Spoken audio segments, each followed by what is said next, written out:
In this video, I'm gonna walk you through 10 tips to improve your mountain photography. And a lot of these tips are gonna be related specifically to mountaineering techniques in order to navigate the mountains correctly. So let's go ahead and jump right in. Tip number one is to know the class system for mountains. So most trails on a mountain are divided into one of 5 different classes. Class 1 is the most basic trail you're going to encounter. So it's just going to be a dirt road, no obstacles, no nothing. Most of the time you can take bikes down Class 1 trails without any problem. Class 2 trails are going to be a bit more technical. So there might be a few boulders you have to navigate up. You might have to use both your hands in order to climb up a small little ledge. Very basic stuff though, nothing that is advanced or life-threatening in any way, shape, or form. You just might have to exert yourself in a few different ways. Class 3 are where things start to get a little more intense. So class 3 generally means you're gonna have a lot of the same obstacles you're gonna have to go through that were in class 2, except now there's going to be exposure involved. So that means you might have to climb up a little boulder, but there's a cliff right next to you that you can't make a mistake and fall down. So class 3 generally is more introduction to adding height as a dynamic to your adventure. Class 4 takes this to the next level. So class 4 is very intense climbing techniques, but you don't need a rope. So it's essentially as close as you could get to rope climbing without necessarily needing a rope. So there's gonna be small ledges you have to walk across, maybe potentially 20, 30-foot sections where you're balanced on a very small, peculiar beam of rocks. Maybe you have to actually do some rock climbing or basic bouldering.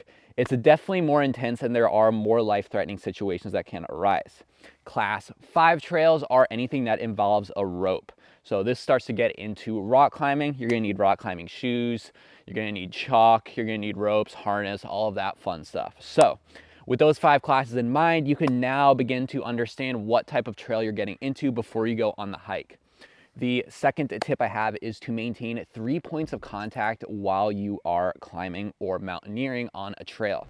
So this means if you get into any sketchier parts of the trail, you have 3 points touching the trail at all times. So this could mean 2 of your feet in one of your hands or 2 of your hands in one of your feet. It's a good way to maintain balance and make sure you don't slip while you're out exploring. And this is also important to keep in mind if you're carrying a camera with you along the way. So you're gonna wanna find a way to mount the camera on you or put it in your backpack or have a friend carry your camera while you navigate more tricky sections. So always keep those 3 points of contact and you will be in a great shape to navigate a lot of the more intense trails. And worst case scenario, you could always go down on your butt. There's a lot of the times where I've been going down very steep dirt sections and I just like to sit down on my butt and just scoot down trails very carefully if they're a lot steeper than you anticipated. So you always got your butt to back you up if you need it. The third tip I have for mountaineering is to start early. So as is the case with most mountains, once you get to the peak, it is very dangerous when storms come around. So if an afternoon storm rolls by and you're at the top of a mountain, when there's lightning and thunder striking, you have a pretty high chance of getting struck, especially if you're walking around with a metal tripod and you're way above tree line where there's nothing to protect you. So the general idea when hiking big mountains is to start as early as you can. So I usually like to start right at the crack of dawn, depending on wherever I'm at. And it can also be helpful to camp at the base. So for a lot of 14ers in Colorado, for example, me and my buddies would arrive the night before, set up camp at the base, and then wake up right at sunrise. So this way you don't have to drive a couple hours to get to certain mountains, and you can just be at the base ready to go camp and shoot right when the sun starts to rise. The fourth tip I have is to dress correctly for mountaineering conditions. So a lot of mountains require a little bit more extra gear than a lot of people realize. So you don't want to be hiking in jeans, for example. You want to have very light technical cargo pants, specifically the ones that you could unzip around your knees if it gets hot out. So the thing about starting early on a lot of these trails is that it's usually freezing first thing in the morning, especially if you're at a higher elevation. And then as you start to get higher up and the day begins to unwind, then the sun is going to get out and it's going to start to get really hot, especially if it's a long trail with a lot of exertion that you're putting out. So you want gear that you could start off wearing in the morning and then take off as you get higher and higher into the hike. So for example, I like to bring a puffy jacket so that I can just bunch it up into a little ball once I'm done and put it in my backpack. I also have a raincoat that breaks down really small if I need to do that as well. And then for some trails, I also like to bring gloves as well. So sometimes you get to the top and instead of being warmer at the top, it's actually much colder and windier at the top. So especially if you're on more technical trails where you have to climb up boulders, your hands can get cold really fast, especially if you're grabbing onto freezing cold rocks the whole time. So it can be nice to pack an extra pair of gloves into your bag as well, even if it's just the very skinny, lightweight ones that you can just throw over the top of your hands. And then finally, for some trails, you're going to want to bring a helmet. So I'd recommend this for some class 3 and most class 4 trails, especially if you're in a particular region where the rocks can break off really easily. The last thing you want is to be hiking a trail, and since a lot of these routes are so steep, the boulders can just get knocked down really easily, especially if there's people climbing above you.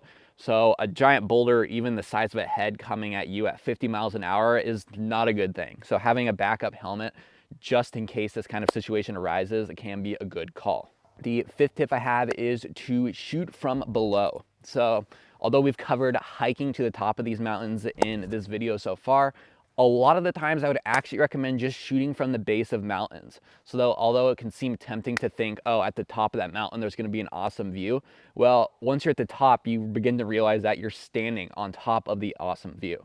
So if you do get to the top, I like bringing a telephoto lens to look down at the places around me and get some cool abstracts. And also keep in mind that if you're going to be at the top of a mountain doing your photography, you're going to want to be there at sunrise. So that means you're going to probably have to start hiking around 2-3 a.m. for some of the really big mountains with a headlamp if you want to be at the top at sunrise. So generally, I like to shoot the base at sunrise. So I'll just look up from below at the mountain. And this is where a lot of my best shots usually happen. So I incorporate a foreground into these shots as well, and that's fairly important for shooting mountains because a lot of mountains on their own, unless you're shooting with a telephoto lens, can be fairly bland. So either you want a reflection or some type of foreground object to complement these shots. The next tip I have is for bringing your gear to the top. So how much gear should you carry on these hikes? So for me, my rule of thumb is for any hike that's longer than 5 miles, which generally involves most mountain hikes, then I don't bring more than one camera and one lens. This is just because it can become pretty burdensome to carry a lot of gear while you're hiking up these trails.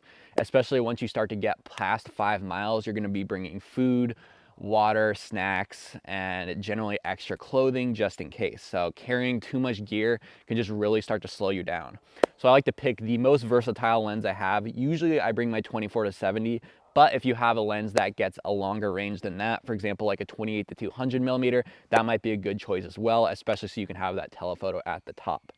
And when I do hike these trails, there's 2 ways you can do it. So you can buy camera clips that allow you to clip your camera onto your backpack. And that way you can have the camera here and still be able to use your hands to maintain points of contact while you're climbing up the trail.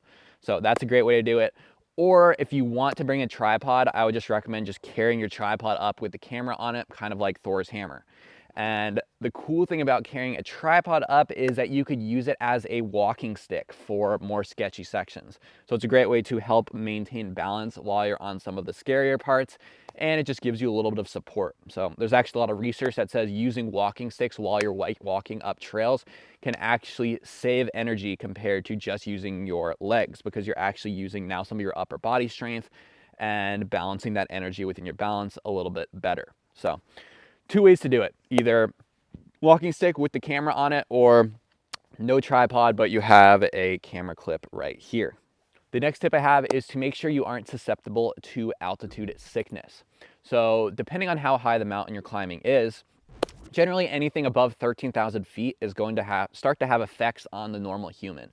So you're going to start to feel a little bit buzzed. It's almost kind of like you drank 1 drink of alcohol. So your cognitive ability is going to be a little bit slower. You just got to be a bit more careful when you're navigating more sketchy sections, especially on class 3 or 4 mountains.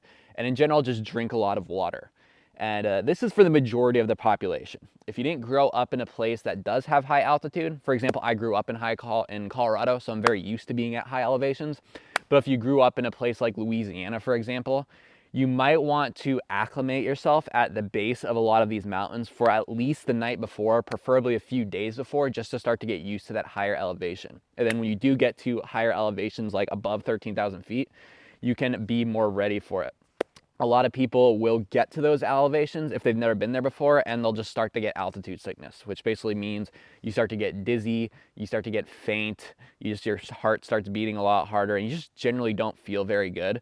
So one thing to mitigate this is you could bring little oxygen containers that you can buy, so you can bring in a little bit of oxygen once you get to those higher elevations, which is a great thing to do if you've never been to that height before, or just if you want to be healthy when you're up there. And the cool thing about altitude sickness, though, is that if you start getting it, the cure is just to go down. So if you're with a buddy that's starting to feel that way, perhaps you should just turn around and head back to the base. The next tip I have is to be patient with mountains. So as I just mentioned before, if your buddy starts getting altitude sickness or you start getting it, it's usually time to turn around. So even if you're just so close to that mountaintop, maybe your buddy can go down a little bit, but I generally don't believe in just leaving your friends to go to the top of a mountain. So I'll always hang out with whoever I'm with to make sure they're feeling all right. So this just means you have to be patient sometimes. Sometimes you pick the wrong group of people to go up with, or sometimes storms will happen. So there's been mountains where you climb up it and you're just so close to that top, but a storm's rolling in really fast, and it's just the smarter decision to turn around and go back to the bottom. So people call this summit fever in Colorado. It means you just really want to get to that top and you start to eliminate all of the risks that can happen up there because you've spent so much time and energy trying to get to this point. You've gotten there the day before, you spent the whole day hiking. Even if you're that close, you still want to turn around. So it's just part of the mountain game. It's all about that patience and just arriving when the conditions are right. And one other thing that goes along with patience is clouds. So a lot of times you'll show up to mountains. For example, Mount Rainier is a pretty infamous mountain for having clouds at the peak of it. So sometimes you'll drive all day or you'll book a vacation to go to Mount Rainier, and for a lot of the trip, it's just gonna be a cloud over the top of the peak, so you won't even be able to get a photo of it. So this is just how mountains work. A lot of times you have to be patient. Sometimes you can just wait for a couple hours and you'll get a 10-minute period where that mountain peak goes away. So just keep an eye on it at all times and just know that a lot of times when you're with mountains, you're just rolling the dice. The ninth tip I have is to print directions if you're going to be hiking up a mountain or going into more intense wilderness areas. So a lot of times you can get trails downloaded on your phone, which is also a good idea, but you know, phones can also die unexpectedly. You could break them and what have you. So what I like to do is when I go on mountain trail hikes, especially ones that are class 3 or 4 or above, I like to print out directions of the maps, and you could usually find guides online where people include photos of the direction that you need to go. So for less popular mountains, route finding can be difficult. So having an actual physical photo of the rock that you need to turn left on at a certain point on a mountain can make a huge difference in your hike. So you don't want to take the wrong turn when you're on a mountain where there's giant cliffs everywhere and you could end up stranded on a cliff face somewhere. So you really want to bring out those directions if you can and be ready to use them at any point. So I just keep them rolled up in my back pocket and I just check them every couple minutes to make sure I'm on the right pathway. The 10th tip I have is to fuel properly. So bring enough water. So if you're going to be going on a multi-mile mountain hike, you're going to want to bring a couple liters of water. So those hydration bags are a great idea, especially ones that you just sip right from a hose into your mouth. Then also I like to bring a couple snacks. So I'll usually bring a lunch for the top and also some kind of drink at the top as well. Me and my buddies usually like to bring Summit beers once we get to the top of the mountain, and we just enjoy a beer at the top, and it makes the hike down a little easier. But you know, if you're not a drinker, you could also bring like an electrolyte drink or anything with a little bit of sugar to keep you energized. And then finally, the best part about hiking up mountains and taking photos is the meal after. So after you do a 10-mile hike up a 3,000 foot elevation climb, getting back to the bottom is the best feeling in the world, especially because you usually do these super early in the morning. So it's like noon or 1 o'clock, you've already accomplished this major feat of the day. You have awesome photos. The only thing left to do is just go get an awesome feast in whatever local mountain town grill you could find. So eat a ton of calories, make sure you replenish yourself, get a good nap in, and call it a day. So those are my 10 tips for mountaineering and mountain photography. If you can get a chance to ever make it out to Colorado, to any of the 14ers that I grew up around, then you will have a fantastic time. I could not recommend them more. So let's go ahead and hop into the next video.